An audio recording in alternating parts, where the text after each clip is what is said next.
(24화) 줄거리. 노준이를 구하려던 석수도 옥에 갇히자 양산박에서는 크게 군사를 일으켜 북경을 치려 한다. 이에 북경에 다급한 보고를 받은 동경태사 채경은 관우의 후손인 대도 관승을 보내 이에 맞서게 한다.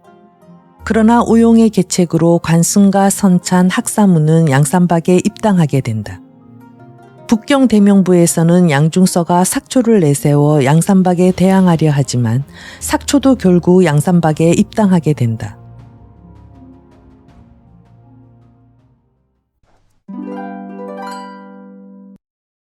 (29) 양자강.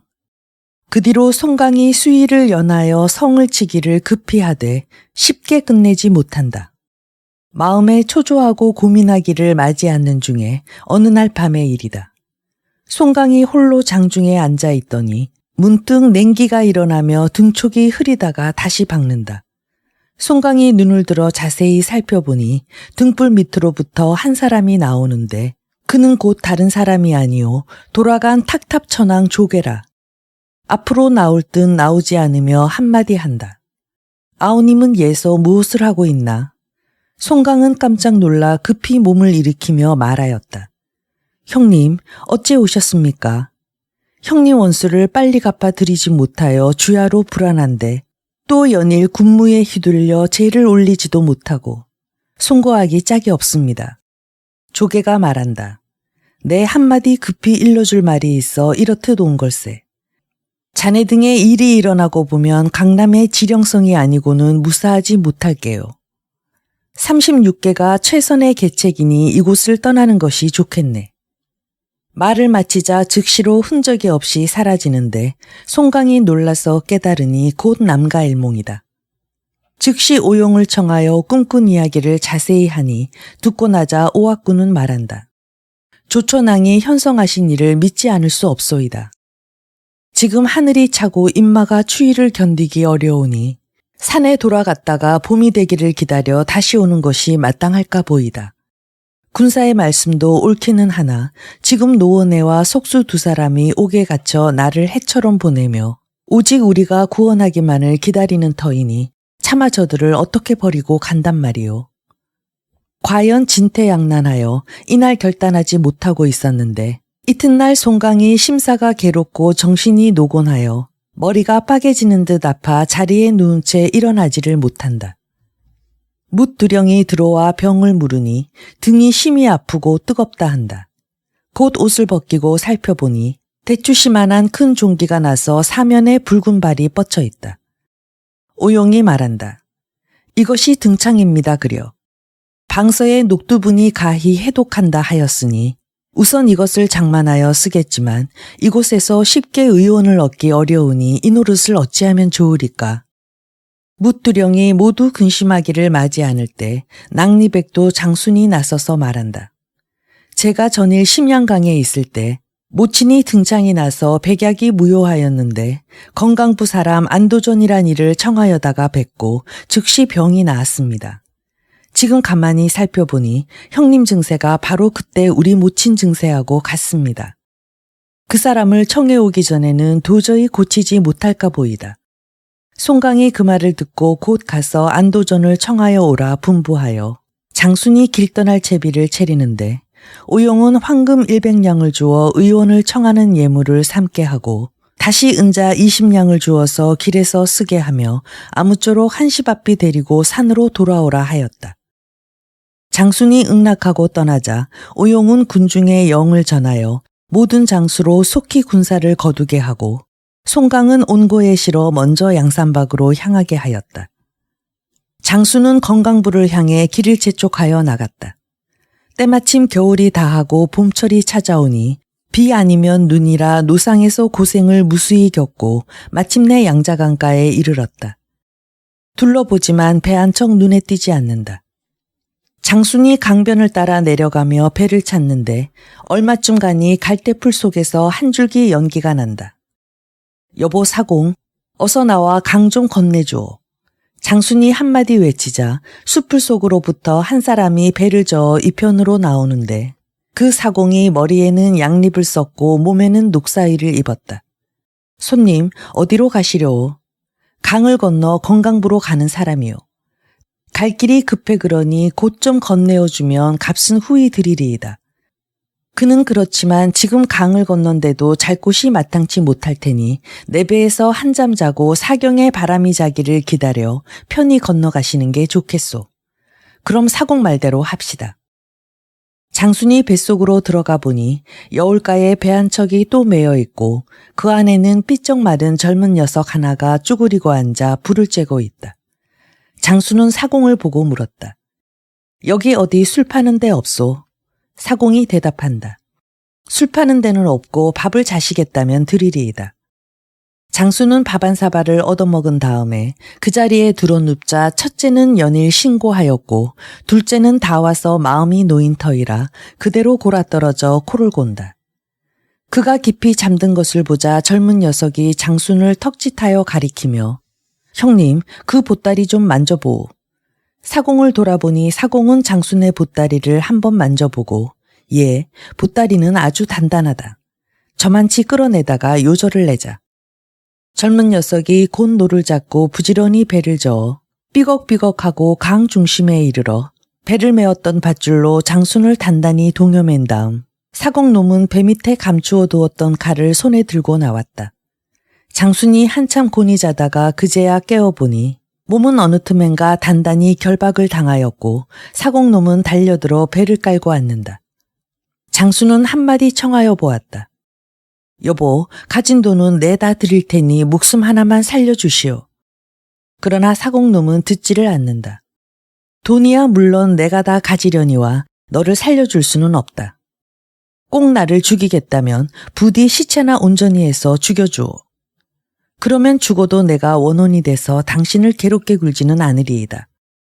정말 내가 원혼이 아니 되겠다면 그는 그래라. 하고 선심이나 쓰듯 칼을 내려놓고 장순을 번쩍 들어 물에다 풍덩 던지고 보따리를 끌러보니 100수십냥 금돈 은돈이 눈이 부시다. 사공놈은 눈이 휘둥그레져 들여다보다가 소리쳐 젊은 녀석을 불렀다. 잠깐 이리 들어오게. 의논할 말이 있으니.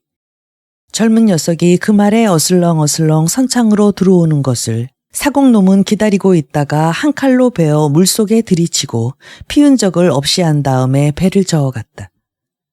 한편 장수는 본래 물속에 사흘나흘을 엎드려 있는 사람이라 물에 들자 곧 입으로 묶은 것을 뜯어서 끓르고 남쪽을 향해 기어 강가로 나왔다.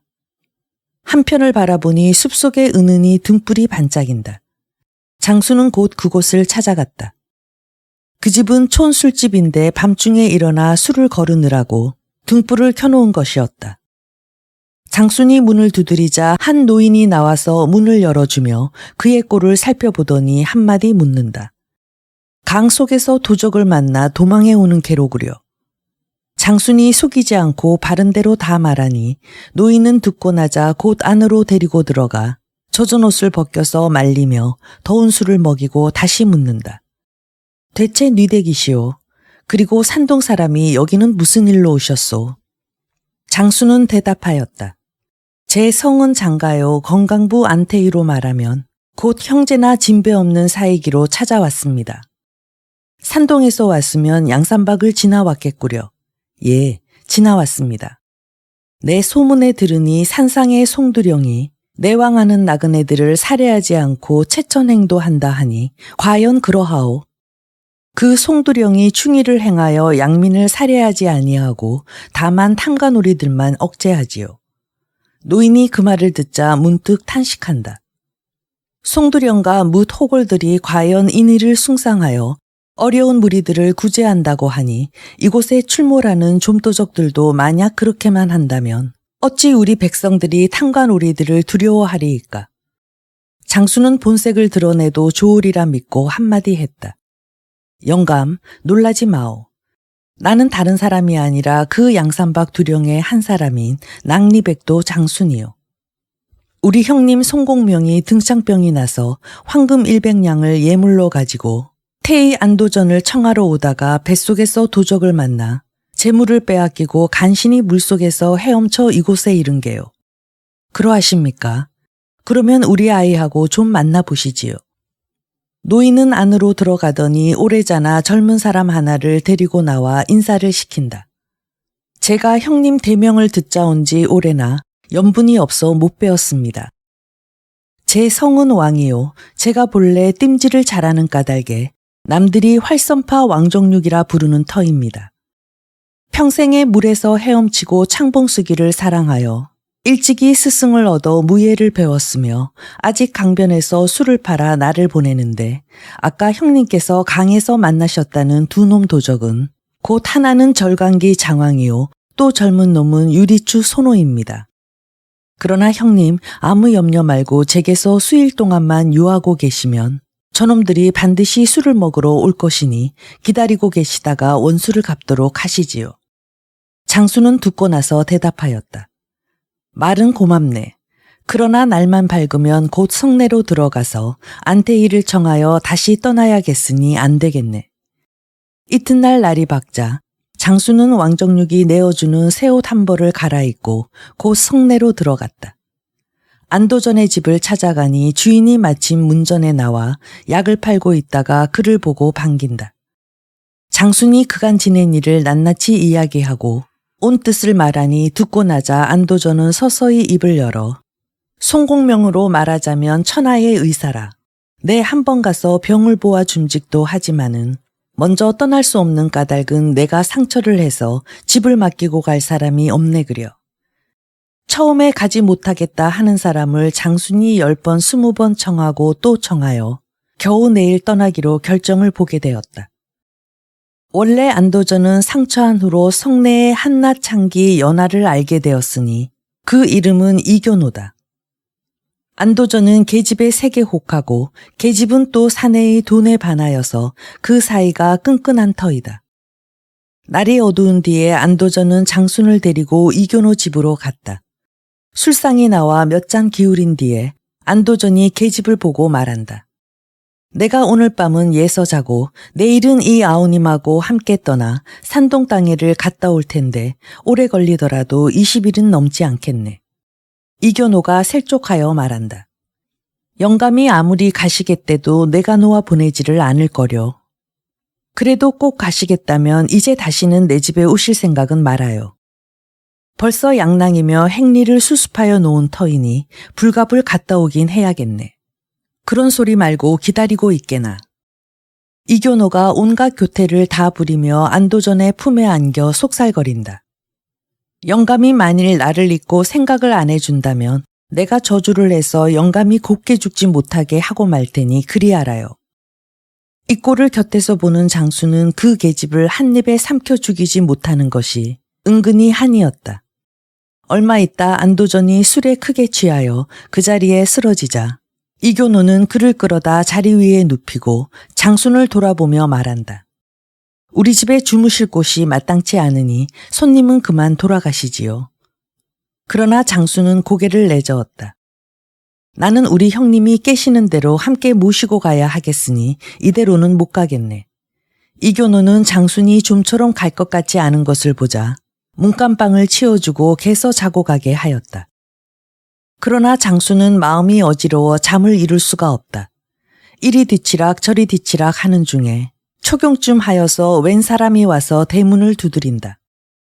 장순이 문틈으로 가만히 내어다보니 할미가 문을 열고 맞아들이며 그동안 통 발걸음을 안 하더니 이 밤중에 웬일이오. 그자가 말한다. 보고 싶으니 왔지. 지금 있소. 있기야 하지만 의원이 또 찾아와서 잔뜩 취해 누워 있으니 어떻게 빠져나오겠소. 그래도 어떻게 좀 만나볼 도리를 차려주오. 남은 일건 금돈 10량을 가지고 왔는데 그럼 내 방에 들어가 앉아있소. 내 어떻게 불러내오도록 하리다. 그자가 방으로 들어가는데 등불 밑에 자세히 보니 바로 그 사공놈 절광기 장왕이다. 저놈이 내 돈을 뺏어가지고 이 환양년을 주러 왔구나 하고 생각하니 마음속에 불이 확 이는데 또 가만히 들으니 할미년이 술상을 차려놓고 교노를 가만히 불러내어 장왕이와 마주 앉아 술 먹고 놀게 하는 눈치다. 장수는 곧 내달아 연놈을 모두 죽여버리고 싶은 것을 혹시 실수가 있을까 염려하여 간신히 참고 사경은 되어 모두 잠들기를 기다려서 가만히 방에서 나갔다. 부엌으로 들어가 식칼 하나를 찾아 들고 나와 할미방으로 들어서며 우선 상머리에 가 취하여 누운 할미부터 찔러 죽이고 다음에 곁에 누워있는 차완을 죽이고 보니 칼날이 벌써 말렸다. 이번에는 다시 나무 패는 도끼를 찾아 들고 나서는데 계집년이 잠이 깨어 깜짝 놀라 뛰어나오다가 바로 장순과 마주쳤다. 장순이 도끼로 가슴을 찍어 거꾸로 때리는데 장황이가 놀라 깨며 이 꼴을 보자 뒷창을 열고 담을 훌떡 넘어 달아난다. 앞불싸, 정작 사공놈을 놓쳤으니 어쩌나. 잠깐 뉘우치다가 장수는 문득 무송이 장도감 치던 이야기를 생각하고 옷자락에다 피를 묻혀 분벽 위에 사람을 죽인 자는 장도전이다 하고 커다랗게 써놓는데 안에서는 그제야 안도전이 잠이 깨어 우리 이쁜 아씨가 어디를 갔나 하고 부른다. 장수는 대신 대답하였다. 형님, 이리 나와서 이쁜 아씨가 어쩌고 있나 좀 보오. 안도전은 무심히 나왔다가 할미방 속에 송장셋이 가지런히 자빠져 있는 것을 보자 얼굴이 해쓱하게 질리고 온몸을 사시나무 떨듯하며 어쩔 줄을 모른다. 장수는 형님 또 여기 벽 위에다 뭐라고 썼나 자세히 좀 보오.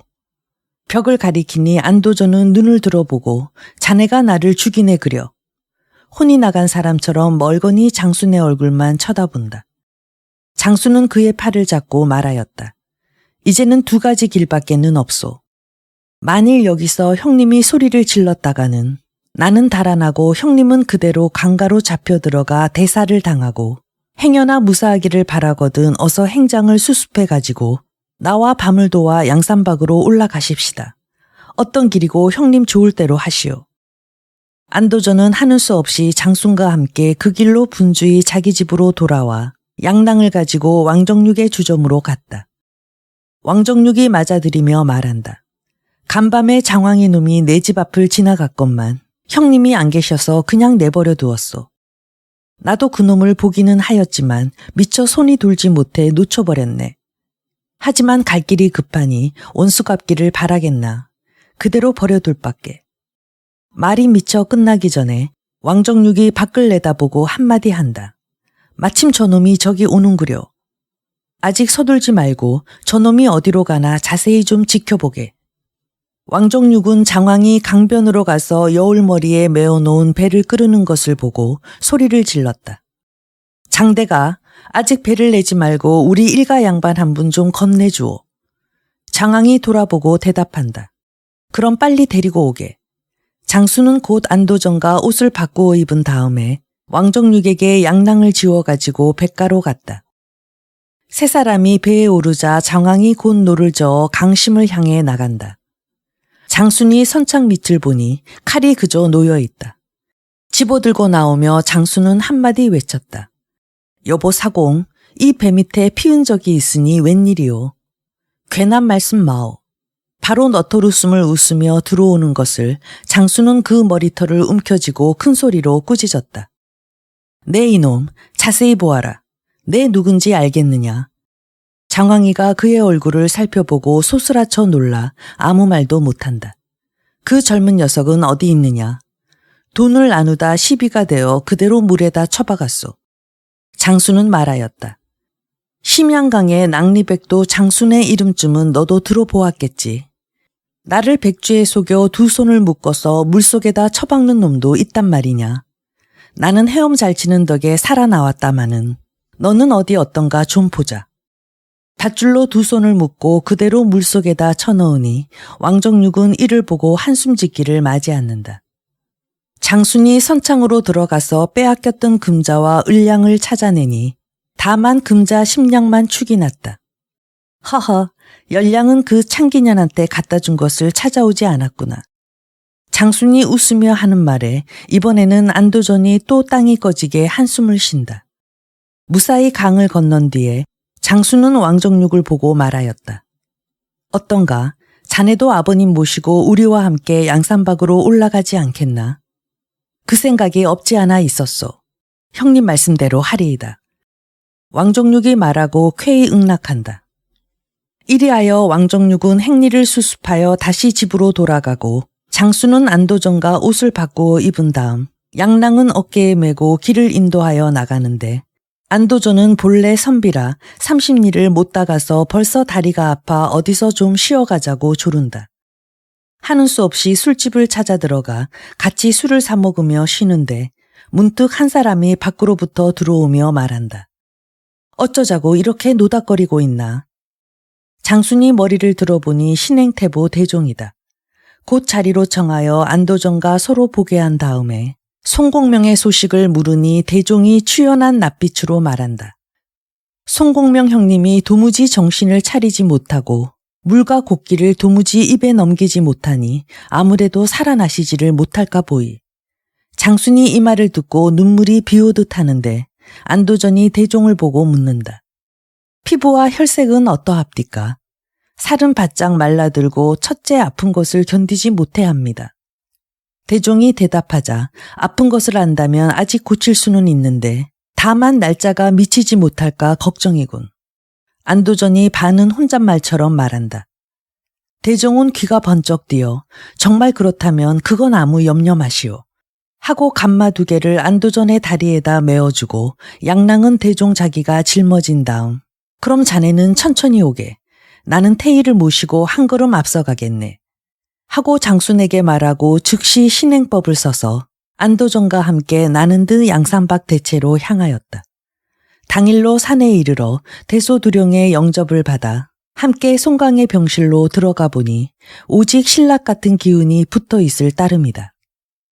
안도전은 먼저 맥을 짚어보고 다음에 종기가 난 곳을 살펴본 다음에 묻두령을 돌아보고 말하였다. 몸은 비록 침중하시기는 하여도 맥이 무사하니 아무 염려들 마시지요. 제가 자랑하여 하는 말씀이 아니라 열흘 안에 회복시켜 드리오리다. 모든 사람이 그 말을 듣고 일제히 절하여 살해한다. 안도전은 곧 쑥으로 찜질을 하여 도끼를 뽑은 다음에 밖으로 약을 붙이고 안으로 보할 약을 써서 닷새가 되지 못하여 피부가 윤택하여지고 과연 열흘이 지나지 않아 상처는 아주 아물지는 못하였으나 먹고 마시는 것은 예전처럼 하게 되었다. 30. 북경대명부. 송강이 상처는 아직 완전히 아물지 않았어도 병상을 떠나 기거를 임의로 하게 되자 곧 대명부를 치고 노원해와 석수 구하여 낼 일을 의논하니 군사오용이 나서서 말한다. 형님이 누워 계신 동안에 사람을 보내서 알아보았더니 양중선은 우리 군사가 다시 쳐들어올까 겁이 나서 주야로 성을 굳게 지키고 있고 최경은 관승이 이미 우리에게 귀순한 것을 알면서도 감히 천자 앞에서 말을 내지 못하고 다만 불러들여 용서하기만 주장하고 있다고 합니다. 이제 해가 바뀌어 상원일이 가까운데 대명부에서 해마다 등불놀이를 하는 터이니 이때를 타서 먼저 성내에 매복하고 밖으로 군마를 몰아 내외 상응하면 쉽사리 깨칠 수 있으리이다. 송강이 듣고 무릎을 친다. 묘책이요. 그러면 군사는 곧 준비하도록 하오. 오용은 묻두령을 둘러보며 말하였다. 제일 중요한 일이 먼저 성내로 들어가 있다 불을 놓는 것인데 형제 중에서 누가 이 소임을 감당하겠소? 말이 끝나지 않아 계단 아래에서 한 사람이 나서며 외친다. 그 소임은 제가 맡으오리다. 모든 사람이 보니 곧 시천이다. 제가 전일에 대명부 안에 놀아 익히 압니다마는 치운 누에다 불을 놓는 것이 가장 좋을 듯합니다. 제가 보름날 밤에 거기다 불을 놓거든 군사는 곧 성내로 군마를 들여보내도록 하십시오. 내 생각이 바로 그러하니 시두령은 내일 일찍이 산을 내려가 기약을 어기지 말고 행사하도록 하오. 오용은 시천에게 불 놓는 소임을 맡기고 다음에 해진해보를 앞으로 불러 형제부는 사냥꾼으로 차린 다음 관가에 산짐승을 바치노라 하고 성내에 들어가 있다가 보름날 밤에 불이 일어나는 것을 보거든 유수사 앞에 일을 고하러 다니는 관병을 죽이도록 하오. 2 사람이 영을 듣고 물러나자 오용은 다음에 불 일어나는 것을 보거든 곧 내달아 동문을 뺏도록 하오. 오용은 다음에 2천 송만을 앞으로 불러 형제부는 사냥꾼으로 차린 다음 관가에 산짐승을 바치노라 하고 보름날 밤에 불이 일어나는 것을 보거든 두 사람이 영을 듣고 물러나자 오용은 다음에 2천 송만을 앞으로 불러 두 분은 객상처럼 차리고 수레를 몰고 성내에 들어가 있다가 보름날 밤에 불 일어나는 것을 보거든 곧 내달아 동문을 뺏도록 하오. 두 사람이 영을 받고 물러나자 다음은 공명공량을 불러 형제부는 거린의 모양을 하고 대명부 성 앞에 있다가 불이 일어나는 것을 보거든 곧 내달아 접응하러 다니는 관병을 죽이시오. 다음은 이응 사진이다. 두 분은 객인의 모습을 하고 대명부 동문 밖에 있다가 성내에 불이 일어나는 것을 보는 대로 곧 내달아 문 지키는 군사를 베어 대병이 출입하는 데 거침이 없게 하시오. 다음은 노지심 무송이다. 두 분은 행각승이 되어 대명부 성밖 사찰을 찾아다니다가 성내에 불이 일어나는 것을 보거든 곧 남문 밖에 적병을 막아 엄살하도록 하오. 다음은 추연. 두 분은 등을 팔러 다니는 사람인 채 하고 성내 객점에 있다가 치운 후에 불이 일어나는 대로 뛰어나와 사옥사 앞으로 접응하도록 하오. 다음은 유당양웅. 두 분은 공인같이 차리고 대명부 마을 앞에 있다가 정탐하러 다니는 사람을 죽이도록 하오. 다음은 공손승과 능진.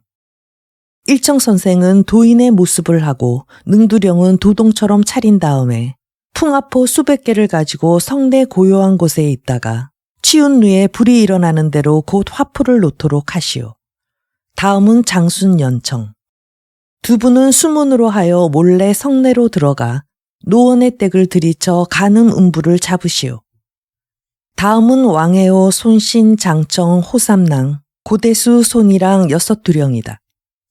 여러분은 성밖 어디 가까운 촌에 사는 백성들처럼 차리고 짝을 지어 성내로 들어가 노원의 장상에다 불을 지르도록 하오.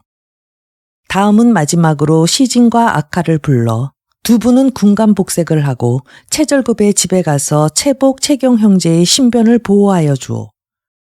모든 사람이 군사의 영을 받고 차례로 산을 내려가니 이때는 바로 정월 초순이다. 이때 한편 북경대명부 성중에서는 양중서가 왕태수와 이성 문다리아 일반 간원을 모아놓고 상원일의 일을 의논한다. 연례로는 성내에서 방등을 장의하여 아름다운 절기 할애하기를 대체로 동경과 같이 하여 왔지만 올해는 지난해에 두 차례나 양산박 도적대의 침범을 받은 끝이라 만약 예년대로 방등하다가 화나당하면 큰일이니 내 생각에는 이번만은 패하고 더욱 방비나 할까 하는데 모든 사람의 의견은 어떠하오? 그의 말이 끝나자 문달이 나서서 말한다. 저들이 두 번이나 침범하여 왔으나 두 번 모두 패하여 물러갔으니 이제는 이미 세력이 소진하였을 것이라 설사 다시 온다 하더라도 근심할 것이 없사오리다. 만일 겁을 내어 패하고 보면 저놈들의 비웃음을 면치 못할 것이니 금년 방등은 예년보다 오히려 더 장하게 하시어 동경처럼 온밤을 금함이 없이 14날 밤부터 11날 밤에 이르기까지 은상께서는 모쪼록 백성들로 더불어 즐기도록 하십시오. 소장이 일지군을 거느리고 나아가 비오곡에 둔치고 또 이도감이 철기를 거느리고 성내를 순라하기로 하면 자연 무사하오리다. 그의 말을 듣고 양중서는 마침내 이해 원소절을 예년보다도 오히려 더욱 장하게 하기로 마음에 작정하고 무대도 세 곳으로 정하니 하나는 대명부 유수사 앞이요, 하나는 동불사 앞이요, 또 하나는 곧 치운루 앞이다. 이 소식을 양산박 정탐꾼이 나는 듯 산채로 고한다. 이 말을 듣고 송강이 제가 친히 가보겠노라고 주장한다. 그러나 안도전이 가나였다. 장군의 상처가 아직도 완치되지 못하였으니 함부로 움직이지 못합니다. 만일에 상처가 한번 덧나고 보면 다시는 고칠 도리가 없을까 합니다. 이 말에 송강이 주저하는데 오용이 나섰다. 제가 이번에 형님을 대신하여 여러 형제와 함께 가서 대명부성을 깨치고 노원의 속수 두 사람을 구하여 내며 음부와 간부를 잡아 형님의 마음을 위로하도록 할 것이니 그 일은 제게 맡기시고 형님은 몸이나 잘 조심하시지요. 송강이 마침내 이를 허락하여 오용이 즉석에서 8길의 인마를 분발하게 하니 제1대는 대도관승이 선찬 학사문을 거느려 앞서고 진삼산 황신이 후응하기로 하며 제2대는 표자두 임충이 마린 등비를 거느려 앞서고 소이강 화영이 후응하기로 하며 제3대는 쌍편 호연작이 한도 팽기를 거느려 앞서고 병울지 솔립이 뒤따르며 제4대는 병력화 진명이 구북연순을 거느려 앞서고 도간호 진달이 후응하기로 하니 이상 4대 인마는 마군이요 제5대 보군두령은 몰찰한 목흥이요 부장은 두흥 정천수요 제6대 보군두령은 흑선풍 이규요 부장은 이립 조정이요 제7대 보군두령은 삽시오 내행이요 부장은 시은 목춘이요 제8대 보군두령은 혼세마왕 번서요 부장은 항충 이곤이라.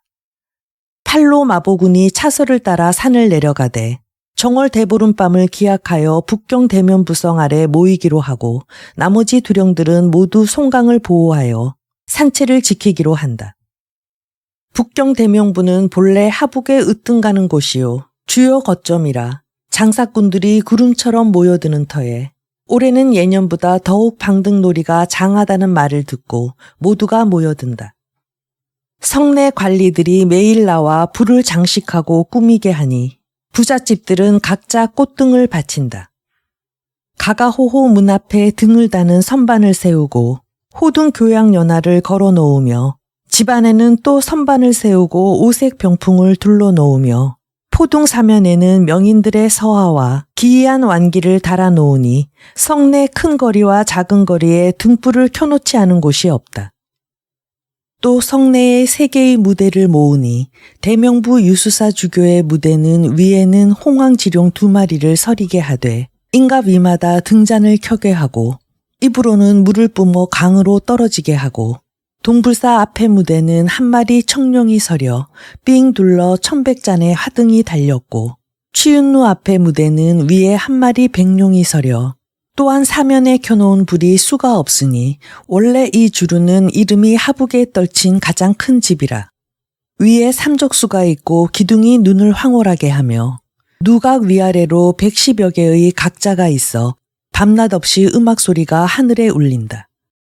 이 밖에도 성중 각처의 군관사원이며 불전법당에 모두 한결같이 등불을 켜놓아 풍년을 기원한다.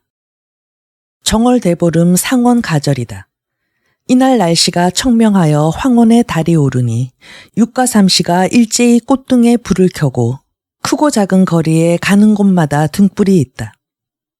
저녁 때 절급체복이 아우 채경에게 큰 길을 지키게 하고 자기는 집으로 돌아와 바야흐로 문을 들어서는데 문득 뒤에 인기척이 있다. 돌아다 보니 곧 앞선 군간복색의 사람은 소선풍 시진이요. 그 뒤에 신복행색은 곧 철규자 악하다. 채복이 안으로 청하여 들여 마련하여 둔 주식을 내어 대접하려 하니 시진이 손을 들어 멈추고 말한다. 구태여 술 대접하실 생각 마시고 노원애와 속수나 잠깐 만나보게 해 주시지요. 채복은 이미 상황을 10분 파악하고 듣지 않으면 뒤가 좋지 못하리라 생각하여 헌옷 2벌을 내어 2사람을 갈아입힌 다음 바로 옥으로 데리고 갔다. 그로부터 조금 지나 초경쯤 하여서다. 왕령, 호삼랑, 손신, 고대수, 장청, 손이랑 새싹 내외가 촌사람처럼 하고 군중에 쌓여 동문으로 들어오고 공손승은 능진을 데리고 성황묘를 찾아들어 그 안에 복도에 앉아 때가 이르기를 기다리고 추연추유는 등을 짊어지고 성안을 이리저리 한가로이 돌아다니고 두천송마는 수레를 몰고 양중서 아문 앞으로 가서 사람 틈에 섞여 있고 유당 양웅은 각기 수화곤을 손에 들고 몸에는 암기를 감추고 주교 앞 양쪽에 앉아 있고 연청은 장순을 이끌고 수문으로 빠져 성내로 들어가자 조용한 곳을 가려 매복하였다. 어느덧 누상의 경고가 이경을 고할 때 시천은 유황 염조 따위 화약을 광주리 속에 담고 위에는 면묶음 꽃을 덮어 옆구리에 끼고 치운루 누상으로 갔다. 곳곳에서 풍류하고 노래 불러 상원가절을 즐긴다. 시천이 꽃을 팔러 다니는 채 하고 여기저기로 돌아다니는데 문득 치운루 아래 함성이 크게 일며 누군지 큰 소리로 외친다. 양산박 군마가 서문 밖에 왔다. 사람들의 말을 들으니 비오곡에 나가 둔치고 있던 문달이 양산박 군마에게 패하여 채책을 읽고 패군을 수습하여 성내로 들어오고 이성은 성상에서 술라하다가 이 소식을 듣자 나는 듯이 유수사 앞으로 가서 군중에게 분부하여 성문을 굳게 닫아 걸게 하였다 한다.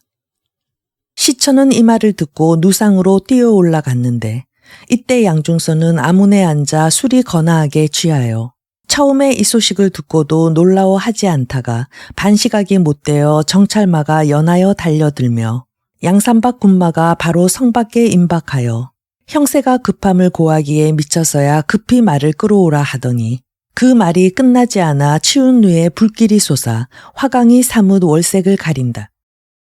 양중서가 급히 말에 뛰어올라 산문을 향하여 말을 몰아나가려는데 문득 길가로부터 2명 장정이 수레를 밀고 내달아 길을 가로막고 수레에 불을 지른다. 이 2사람은 곧 이응과 사진이다. 수레에 불을 지른 다음 곧 박도를 들고 달려드니 문을 지키고 있던 군사는 어지러이 달아난다.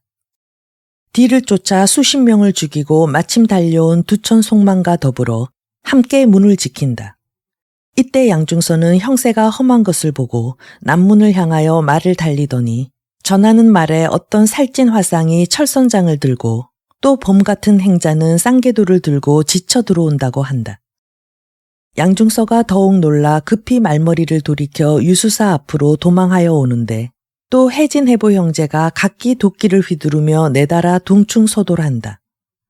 양중서는 혼백이 다 나가 급히 부중을 향해 말을 달리는데 마침 저편으로부터 왕태수가 군사를 몰고 달려온다.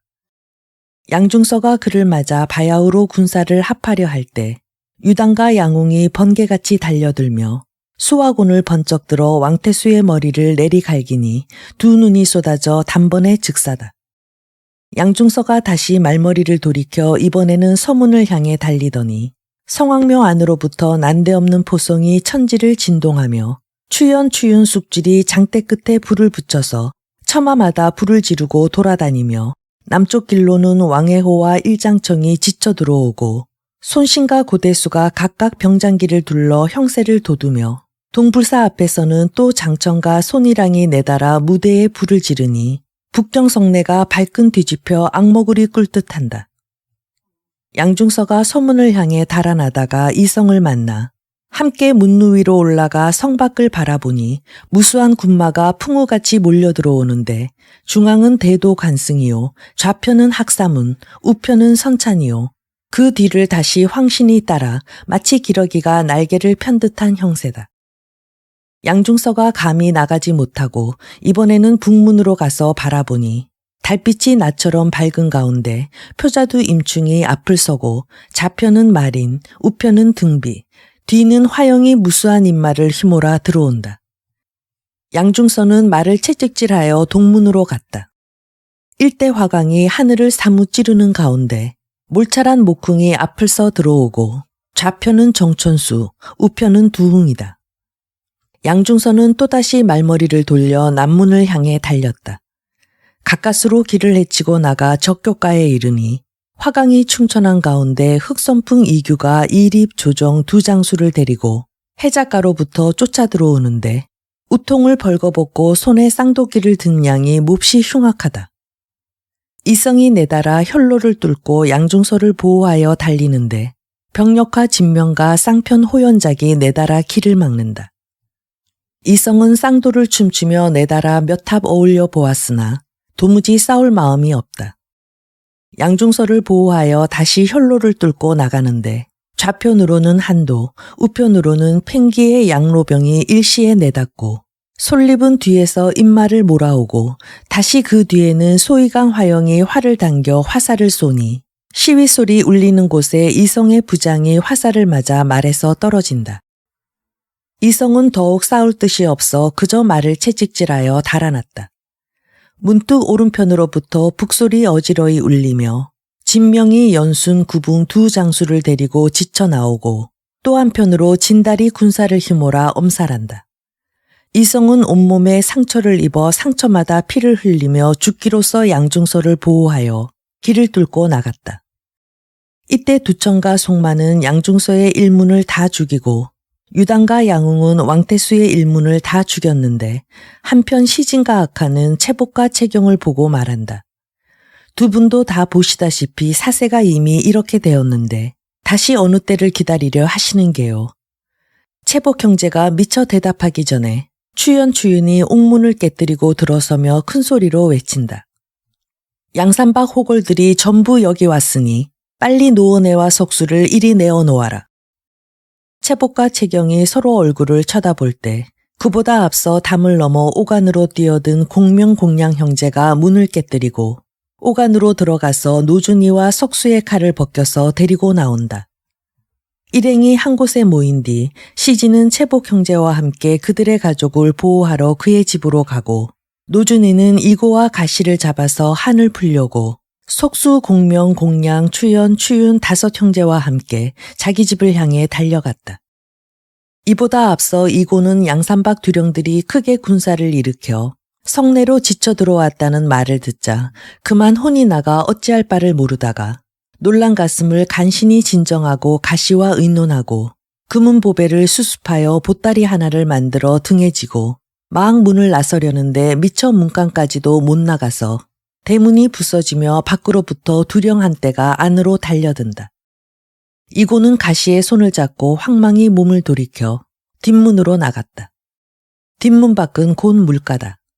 두 남녀가 길을 찾아 도망하려 할 때 언덕 위에서 장순이 이를 보고 한마디 큰 소리로 외친다. 저 연놈이 어디로 달아나려는가? 이고가 더욱 착급하여 마침 냇가에 되어 있는 배에 뛰어드니 누가 손을 들여 머리를 움켜쥐며 꾸짖는다. 이놈 이고야, 내 나를 알아보겠느냐? 들으니 곧 연청의 음성이다. 이고는 빌었다. 이보시오, 우리가 따로이 원수진 일이 없으니 부디 나를 놓아주오. 그러나 연청은 대꾸하지 않고 이고를 잡아 끌고 또 언덕 위의 장수는 가시를 잡아 옆에 끼고 두 사람은 함께 동문을 향해 나갔다. 이때 양중선은 이성과 한 가지로 죽기로서 길을 뚫고 나가는 중에 문달이 패군을 수습하여 오는 것을 만났다. 남은 군사를 한데 합하여 거느리고 남쪽을 향해 달아나더니 문득 전면에 함성이 천지를 흔들며 한때 인마가 지쳐 들어온다.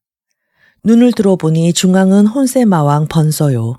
좌편은 항충, 우편은 이곤이다.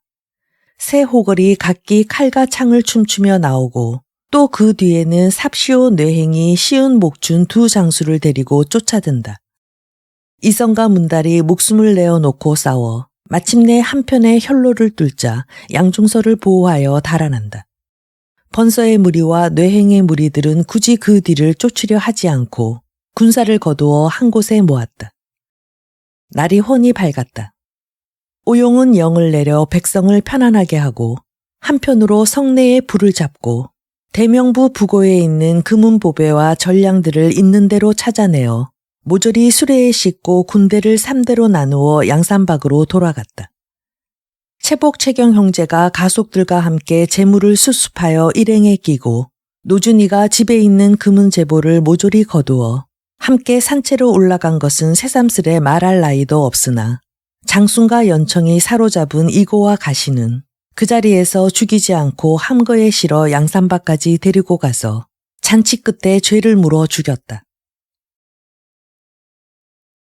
30일 제1자 교의 3군이 금사탄에 이르니 선통을 받고 송강이 묻두령과 함께 산을 내려와 영접한다. 한 가지로 산채로 돌아가 충의당에 오르자 송강은 노준이를 향하여 본래는 원해를 산으로 모시어 함께 대의를 맺자고 한 노릇이 뜻밖에도 도리어 죽음에 빠뜨려 하마터면 목숨을 보존하시지 못하게 하였소이다. 그래도 천우신조로 이렇듯 돌아오시니 참으로 감개가 무량하외다. 죄를 살해하고 다음에 그의 손을 이끌어 자기가 앉았던 제1자 교의에 앉게 한다.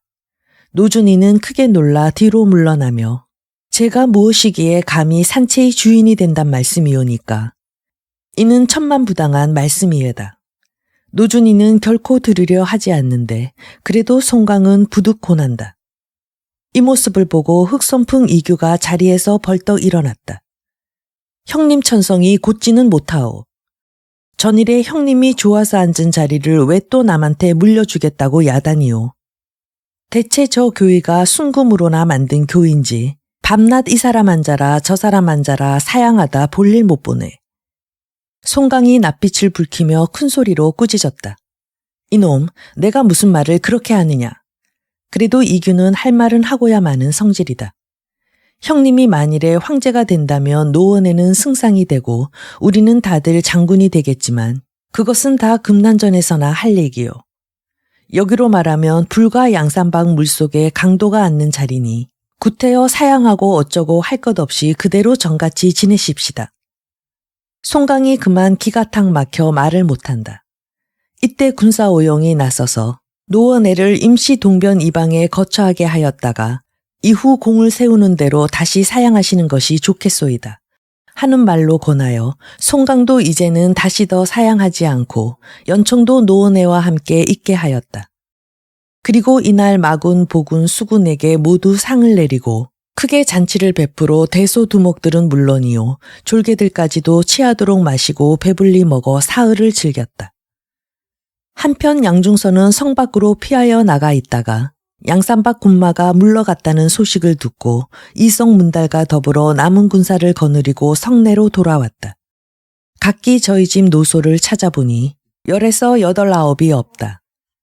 모두 호곡하기를 맞이 않았다.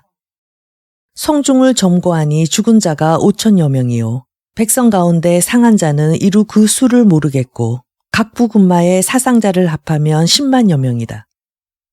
화원 속에 숨어 있어 요행이 목숨을 보전한 부인의 말을 좇아 양중서는 곧 조종에 주문하고 태사에게 글을 올려 한시 앞이 군사를 내려보내시어 도적을 멸하고 원수를 갚게 하소서 하였다. 양중서의 글을 본 태사채경은 크게 노하였다. 이튿날 오경에 대루원에다 문무관원들을 모은 다음에 채경은 앞으로 나아가 대명부성이 양산박 도적대에게 함몰당한 일을 아뢰었다. 천자가 크게 놀라 한동안 말이 없다가 개교를 묻는다. 도적이 이렇듯 창궐하니 장차 어찌하였으면 좋을꼬. 채경은 아뢰었다. 신이 두 장수를 청거하와 이 무리들을 소탕할까 하옵니다. 하나는 단정귀라 하옵고 또 하나는 위정국이라 하여 둘이 모두 능주 단련사로 있사온데 패할 게 없어 저들에게 성지를 내리시고 군마를 조발하시면 기필코 양산박을 소탕하오리다. 천자가 그의 말을 따라 곧 칙지를 내리니 채경은 이튿날로 차관을 정하여 성지를 받들어 능주로 내려보냈다. 양산박에서는 이미 이런 일이 있을 줄로 오용이 예측하고 사람을 내려보내 소식을 알아오게 하였더니 며칠 안 있어 정탐인이 돌아와 고한다. 대명부 양중서가 조정에 주달하여 군사를 청함해 조정에서 능주로 사람을 보내 단정교와 위정국 두 단련사로 하여금 본주 군마를 거느려 양산박을 치러 오게 하였다 하오. 송강이 묻두령들을 돌아보고 개교를 묻자 대도 관승이 자리를 일어나 말한다. 그 두 사람은 제가 포동에 있을 때부터 잘 아는 터이요. 단정규는 물을 대어 용병을 잘하는 까닭에 남들이 성수장군이라 부르고 위정국은 화공을 잘하는 까닭에 사람들이 신하장군이라 하는 터이외다. 제가 비록 재주 없으나 5,000군마만 빌리시면 두 장수가 예까지 오기 전에 능주로 가서 좋은 말로 달래어 보아 만일에 항복을 하거든 데리고 돌아오고 그렇지 않으면 사로잡아다가 형장휘하에 바치오리다. 송강은 크게 기뻐하여 학사문과 선찬을 시켜 관승을 따라 5,000정병을 거느리고 산을 내려가게 하였다. 그들이 떠난 뒤 오용이 송강을 보고 말한다. 관승이 이번에 자진하여 떠났으니 아무래도 그 마음을 믿기가 어렵소이다. 달리 장수를 뒤쫓아 보내서 한편으로 변이 없게 하고 또 한편으로 적응하는 것이 좋을까 하는데 아니요. 관승은 의기가 중한 사람이라 우리를 배반할 리 없으니 군사는 그런 걱정은 마오. 아니외다. 사람의 마음이란 알 수가 없는 것이니 임충과 양지로 대장을 봉하고 솔릭과 황신으로 부장을 삼아 5,000인마를 거느리고 산을 내려가 관승을 접응하게 하십시오. 오용의 하는 말을 듣고 나자 이규가 나서서 한마디 한다. 나도 이번에 접응하러 가고 싶소. 그러나 송강은 허락하지 않았다. 너는 갈 거 없다. 나는 올해 아무것도 안 하고 있으면 병이 나오. 만일 형님이 안 보내준다면 나 혼자라도 가겠소. 내 마음대로 혼자 가. 내가 만일 호령을 듣지 않는다면 내 머리를 벨 것이니 그리 알아라. 이규는 송강이 꾸짖는 통에 다시 말을 못하고 당에서 내려갔는데 그 이튿날 사람이 고하되 흑손풍 이규가 간밤 이경에 도끼 2자루를 허리에 차고 어디론지 가버리고 없다 한다. 송강은 그 인물이 어디 가서 무슨 일이나 또 저지르지 않을까 염려하여 즉시로 대종을 보내서 알아보라 하고 다시 시천, 이윤, 악하, 왕정육을 보내서 사면으로 찾아보게 하였다. 그날 밤 이규는 도끼 2자루를 허리에 차고 산채에서 빠져나와 지름길로 능주를 향해 나가면서 속으로 생각하였다. 단정균이 위정국이니 그까지 쥐 같은 것들을 잡는데 허다한 군사를 쓸 것이 무엇이람.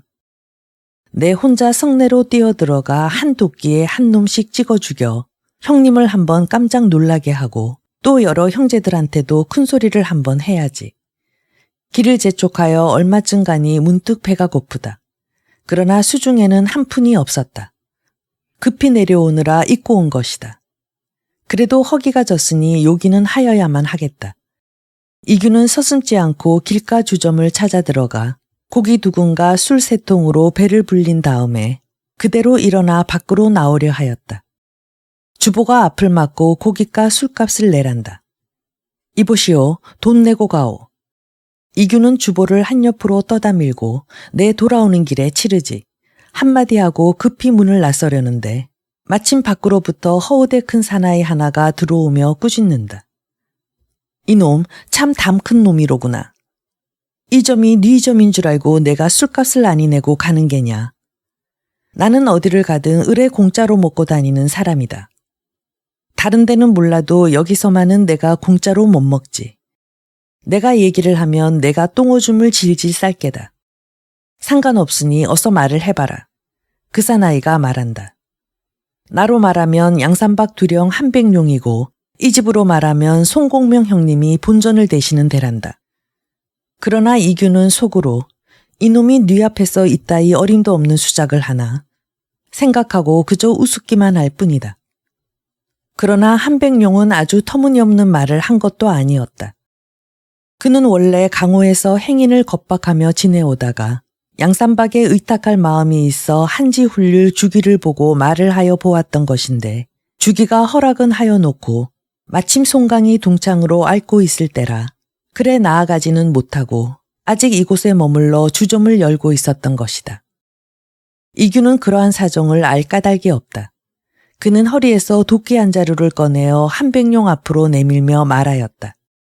그럼 이 도끼를 잡아두어라. 내 돌아오는 길에 돈 치르고 가마. 한백룡은 그것이 개교임을 모르고 무심히 손을 내밀어 받으려 하는데 이규는 그대로 도끼를 번쩍 들어 그의 면상을 내리쳤다. 한백룡은 정작 양산박에는 올라가 보지도 못하고 그만 이규의 손에 죽어버렸다. 이규는 약간 은자를 노략하여 가지고 그 집을 뛰어나와 다시 능주를 향해 길을 재촉하여 가는데 한 곳에 이르니 길가에 기골이 장대한 사나이 하나가 서서 이규의 위아래를 훑어본다. 이규는 마음에 괴이하게 생각하여 한마디 물었다. 이보시오, 왜 나를 자꾸 보는 게요? 그 사나이는 어쩌로 대꾸한다. 좀 보면 어떻소? 이규가 마음에 괘씸하여 팔을 내밀어 그를 잡으려 드는데 그 사나이가 번개같이 주먹을 들어 이규의 꼭지를 쥐어박는다. 이규는 변통수 없이 땅에가 쓰러졌다. 가만히 생각하여 보니 그자의 권법이 참으로 놀랍다. 그래 이규는 땅에가 앉은 채 그 사나이를 쳐다보고 한마디 물었다. 자네 이름이 뭔가? 그 사나이는 대답한다. 어르신네 함자는 구태여 알 것 없고 맞은 게 분하거든 자네도 한번 나를 쳐보게 그려. 하는 수작이 안익고와 이규는 곧 뛰어 일어나려 하였다. 그러나 그 사나이가 발을 들어 옆구리를 한번 지르자 이규는 다시 땅에가 엎어졌다. 내 자네는 못 당하겠네. 우리 그만두세. 이규가 마침내 항복하고 벌떡 일어나서 달아나려 하자 그 사나이가 그제야 소리를 질러 묻는다. 자네 대체 이름은 무엇이며 어디 사람인가? 이규는 돌아보고 대답하였다. 나는 양산박 흑손풍 이귤세. 흑손풍 이규라니 공연한 수작이나 아닌가. 못 믿겠거든 내 허리에 지른 쌍도끼를 보게 그려. 당신이 양산박 호걸이면 대체 혼자서 어디를 가는 게요? 내가 형님하고 다투고 능주로 단정규, 위정국 두 장수를 잡으러 가는 길이라네. 내 소문에 들으니 양산박 군마가 벌써 능주로 내려간 모양인데 그럼 그 두령들을 다 아오. 아다마다. 앞서는 대도 관승이 있고 그 뒤를 쫓아 표자도 임충하고 청면수 양지가 저봉하러 갔지. 듣고 나자 그 사나이는 넙죽 절을 한다. 이규는 답례하고 물었다. 자네 이름은 무언가? 그 사나이가 대답한다. 나는 중산부 사람으로 3대를 전하여 오며 씨름하기로 생애를 삼는데 어디를 가나 남의 귀염은 못 받는 까닭에 산동하복에서 나를 몰면목 초종이라고 부른다오. 근자에 들으니 구주 땅 고수산 위에 상문신 포옥이라는 사람이 무리들을 모아가지고 왕래하는 행인들을 죽이고 재물을 노략한다기에 그곳에나 가서 입당을 할까 하던 차요. 자네 제주로 어찌하여 우리 양산박에 들어올 생각을 안 하나. 마음은 있어도 연줄이 없어 못했는데 이제 형님을 알았으니 이 길로 곧 양산박으로 따라가겠소. 내가 송공명 형님하고 다투고 내려온 길이니 그냥이야 어떻게 돌아간다는 말인가. 좋은 수가 있네. 우리 고수산에 가서 포오기를 달래가지고 능주로 가세. 그래서 단정규, 위정국 두 장수를 죽인 다음에 산채로 올라가면 좋겠네. 능주를 아주 적게 보는구려. 성내에 허다한 군마가 있는데 여간 몇 사람 힘으로 될성 싶으오. 우선 포옥이나 달래 데리고 양산박으로 돌아가는 것이 상책일 듯 싶소. 두 사람이 이렇듯 한창 공론을 하고 있을 때 누군가 뒤에서 말한다. 형님 때문에 내가 이게 무슨 고생이오. 돌아다 보니 고상조 시천이다. 형님 찾으러 어디 안 간 데 있는 줄 아오. 송공명 형님이 기다리시오. 어서 돌아갑시다. 이규는 초종을 앞으로 불러서 시천과 서로 보게 한 다음에 자네 예서 기다리고 있겠나? 나는 이 사람하고 고수산에를 좀 올라갔다 와야겠네. 언제 그러고 있소? 송공명 형님이 기다리시니 그냥 갑시다. 만일 예서 기다리기 싫으면 자네 먼저 돌아가서 형님한테 내 안부나 전하도록 하게. 시천은 본래 이규를 어려워하는 까닭에 더 말을 못하고 그냥 돌아섰다. 그가 가자 이규는 초종과 함께 고수산으로 올라갔다. 한편 능주부의 병마단련사 단정규와 위정국이 칙지를 받들고 군기와 인마를 수습하여 바야흐로 성을 나가려 할 때 문득 탐마가 들어와 고한다. 포동 땅의 대도 간승이 군사를 이끌고 본주지경을 침노하여 들어옵니다. 두 장수는 크게 노하여 성 밖에 나와 적을 맞이하였다. 문기 아래로 관승이 말을 내며 바라보니 문득 능주 진상으로부터 북소리 크게 진동하며 한 명의 대장이 한 자루 흑간창을 손에 들고 말에 올랐는데 깃발에는 성수장군 단정규라 쓰여 있다. 다시 보니 말방울 소리 울리는 곳에 또 한 명의 대장이 나아오는데 손에 한 자루 숙동도를 들고 말에 올랐는데 깃발에는 신하장군 위정국이라 쓰여 있다. 범 같은 두 장수가 일시에 진전에 나와서자 관승은 보고 마상에서 몸을 굽혀 예를 베풀었다. 두 분 장군은 별내 무양하시오. 단정규와 위정국이 크게 웃고 꾸짖는다. 이 무식한 소인배야. 내 위로는 국군을 저버리고 아래로는 조상을 욕되이 하며 염치를 알지 못하고 군사를 이끌고 와서 무슨 말을 하려 하느냐. 관승은 말하였다. 두 분 장군이 그르시오. 지금 주상이 어둡고 간신히 농곤하매 친하지 않으면 쓰지 아니하고 원수 있으면 아니 갚는 일이 없기로 우리 형님 송공명이 채천행도하여 나로 하여금 두 분 장수를 모셔오라 하니 만일 버리시지 않는다면 함께 양산박 대체로 올라가시는 것이 어떠하오. 두 장수가 듣고 크게 노하여 곧 말을 채찍질에 달려드니 한 사람은 한때 흑운 같고 또 한 사람은 한무더기 열아와 같다. 관승이 마주 내달아 싸우려 할 때 곁에서 부장 선찬 학사문이 쌍으로 내달았다. 두 장수와 두 장수가 서로 어우러져 싸우는데 칼과 칼이 마주침에 만줄기 찬 기운이 일어나고 창과 창이 부딪힘에 잠옷 살기가 등등하다. 한동안 싸우다가 두 장수가 일시에 말머리를 돌이켜 본진을 향해 달아난다. 선찬 학사문이 놓치지 않고 뒤를 쫓아 진중으로 드니 위정국은 좌편으로 들어가고 단종규는 우편으로 들어가며 좌편으로서는 500 홍각군이 일자로 벌여서며 올가미를 던져 선찬을 얽어 올려 잡아들이고 우편으로서는 500 흑각군이 일자진을 치고 학사문을 잡아 일제히 능주성으로 들어가고 단종규 위정국 두 장수가 다시 500군을 힘몰아 관승을 잡으려 달려든다. 관승이 너무나 뜻밖의 일에 미처 손도 못 놀리고 군사를 이끌어 그대로 도망가니 두 장수가 더욱 위험을 뽐내고 그 뒤를 엄살한다. 형세가 10분 위급할 때 앞에서 두 장수가 군사를 몰아 들어오니 좌편은 임충이요 우편은 양지라. 힘을 합하여 능주 군마를 막아 관승은 비로소 위험한 지경을 벗어나 태군을 수습하였다. 그 뒤로 솔릭과 황신이 또 군사를 거느리고 이르렀다. 5 장수는 군사를 한 곳에 모아 하체하고 밤을 쉬었다.